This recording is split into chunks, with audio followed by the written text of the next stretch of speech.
أعوذ بالله من الشيطان الرجيم بسم الله الرحمن الرحيم اللہ الرحمن الرحیم الحمد للہ رب العالمین والصلاة والسلام علی سید الانبیاء والمرسلین۔ جی ناظرین کرام، السلام علیکم ورحمۃ اللہ وبرکاتہ۔ آپ اس وقت دیکھ رہے ہیں شرعی مسائل ٹی وی، جس پر روزمرہ زندگی میں پیش آنے والے مسائل کو بیان کیا جاتا ہے۔ اسی بنیاد پر آج کا سوال یہ ہے کہ غسل کے فرائض کتنے اور کون کون سے ہیں، اور غسل فرض ہونے کے اسباب کیا ہیں، نیز غسل کا آسان اور سنت طریقہ بتا دیں۔ تو بات کرتے ہیں غسل کے فرائض کی۔ غسل کے فرائض تین ہیں۔ غسل کے فرائض تین ہیں: کلی کرنا، اور کلی اس طرح کرنا کہ منہ کا تمام حصہ، یعنی دانتوں کے درمیان والا حصہ، زبان کے نیچے والا حصہ اور منہ کا تمام گوشت جو ہے وہ تر ہو جائے اور حلق تک پانی پہنچ جائے، اس طرح کلی کرنا۔ اس کے بعد ناک میں پانی چڑھانا۔ ناک میں پانی اس طرح چڑھانا کہ نرم ہڈی تک پانی پہنچ جائے۔ اور تیسرا فرض یہ ہے کہ پورے جسم پر اچھی طرح پانی بہانا کہ جسم کا کوئی بھی حصہ خشک نہ رہے۔ یہ ہیں غسل کے تین فرائض۔ جی ہاں ناظرین کرام، بات کرتے ہیں غسل فرض ہونے کے سبب کون سے ہیں۔ تو غسل فرض ہونے کے سبب 5 ہیں۔ نمبر 1 کہ منی کا اپنی جگہ سے شہوت کے ساتھ جدا ہونا۔ اس کے علاوہ سوتے ہوئے احتلام کا ہو جانا، یعنی انسان سو رہا ہے، رات کو اس کو احتلام ہو گیا ہے، تو یہ غسل فرض ہونے کا بھی سبب ہے۔ اس کے علاوہ مرد اور عورت کا ہم بستری کرنا اور مرد کا اپنی شرمگاہ عورت کی شرمگاہ میں داخل کرنا، اس سے دونوں پر غسل فرض ہو جاتا ہے، خواہ منی نکلے یا نہ نکلے۔ اس کے علاوہ عورت کا نفاس سے فارغ ہونا اس کے لیے غسل کا سبب بنتا ہے، اور حیض سے فارغ ہونا یہ بھی غسل کا سبب بنتا ہے۔ تو امید کرتا ہوں آپ کو غسل کے فرائض اور اسباب سمجھ آ گئے ہوں گے۔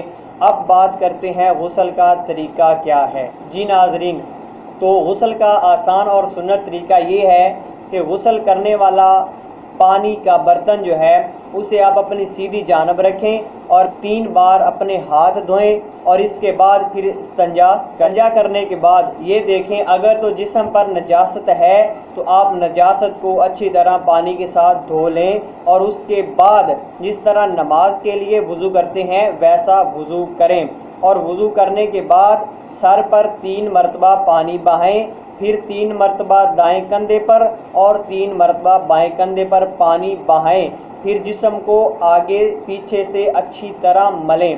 اب یہ دیکھیں آپ اس طرح بھی کر سکتے ہیں کہ پہلے 3 مرتبہ پانی دائیں کندھے پہ بہائیں، پھر 3 مرتبہ بائیں کندھے پہ، پھر پورے سر پہ، اور اس طرح بھی کر سکتے ہیں کہ پہلے پورے سر پہ پانی بہائیں، پھر دائیں طرف، پھر بائیں طرف۔ جس طرح آپ آسانی کے ساتھ پانی بہا سکیں آپ پانی بہا سکتے ہیں۔ اس کے علاوہ پورے جسم پر اس طرح اچھے انداز میں پانی بہائیں کہ آپ کے جسم کا کوئی بھی حصہ خشک نہ رہے۔ خاص کر احتیاط ان جگہوں کی کرنی چاہیے، یعنی بغلوں کے نیچے والا حصہ، ناک کے نیچے والا حصہ، آنکھوں کے نیچے والا حصہ۔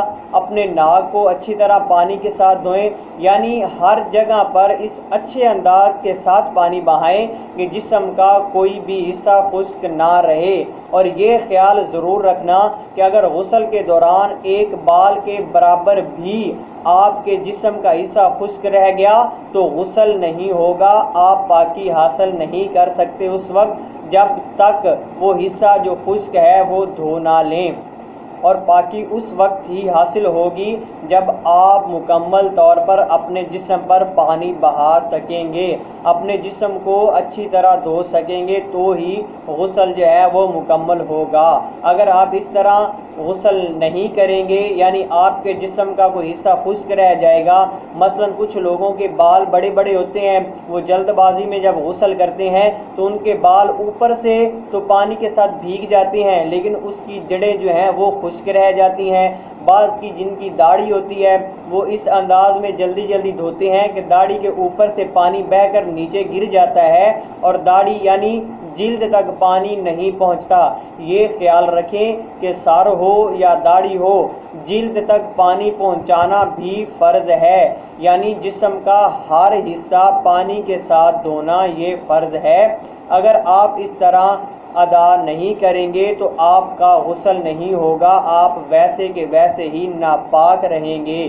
تو امید کرتا ہوں آپ کو غسل کے فرائض، اسباب اور طریقہ اچھی طرح سمجھ میں آ گیا ہوگا۔